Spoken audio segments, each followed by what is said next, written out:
Bonjour à tous, on est réunis avec le docteur Patrick Serroc, qui est médecin nutritionniste et conseil scientifique de la Fondation Nestlé France, pour parler alimentation et télétravail.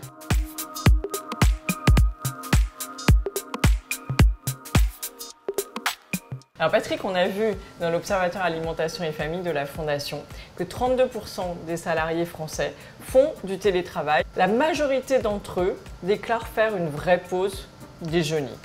Pour autant, il y en a quand même un tiers qui nous déclarent ne pas faire de pause. Il est intéressant de savoir s'il y a des risques pour leur santé en général. Je te pose la question, c'est quoi ces risques? Les risques métaboliques, mais ils dépendent de la fréquence avec laquelle on va utiliser le télétravail. Si c'est tous les jours, les risques sont très augmentés. Si c'est 1 à 2 fois par semaine, c'est pas très augmenté. Et puis c'est vrai que si on télétravaille beaucoup, il va entraîner des modifications de comportement alimentaire. On ne va pas faire de repas pour ces gens qui télétravaillent beaucoup.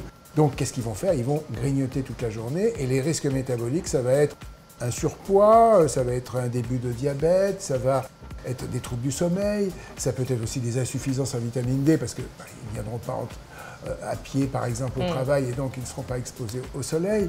Et le grignotage, il est aussi facilité parce qu'on a les placards et le réfrigérateur à disposition. Exactement, tout est là alors que dans l'entreprise, on va se lever pour aller prendre un café, on ne va pas forcément manger, on va boire quelque chose et surtout on aura des pauses qui permettront de diminuer l'intensité du stress. On a également des solutions pour les éviter ces risques et continuer à bien manger et à avoir une bonne santé tout en télétravaillant. Merci beaucoup Patrick. Et si vous voulez en savoir plus, vous pouvez aussi vous inscrire aux entretiens nutrition de la Fondation Nestlé France. Ce sont des entretiens téléphoniques ou par Teams avec le docteur Patrick Serroc.